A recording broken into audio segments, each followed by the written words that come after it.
আমাদের শরীফ ভাই ছোট করে আপনার পরিচয়টা একটু। আমার নাম মোহাম্মদ শরীফ হোসেন, আমি জেদ্দা থাকি। 2008-এ 1 জানুয়ারি আমি এদেশে আগমন করি। সৌদি আরবে 2008-এর 1 জানুয়ারি। 1 জানুয়ারিতে। আমি 2008-এর 18 ফেব্রুয়ারিতে আসছি। মাশাআল্লাহ, গরিব। মাশাআল্লাহ, 1 মাস 1.5 মাসের মতো ডিফারেন্স। তারপরে আলহামদুলিল্লাহ। আসার পর আমার বড় ভাই আছে, মেজু ভাই। মেজু ভাইয়ের সাথে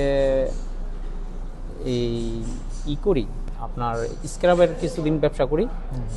আর আগে থেকে ওনার আগে থেকে ওয়ার্কশপের পাশাপাশি আমি আসার পর ওয়ার্কশপ, ওইখানে একটা পার্টনার ছিল, পার্টনার সাথে দ্বন্দ্ব হওয়ার পরে উনি সাইডে দিছে, তো দুই ভাই পরে স্ক্রাবের ব্যবসা করি।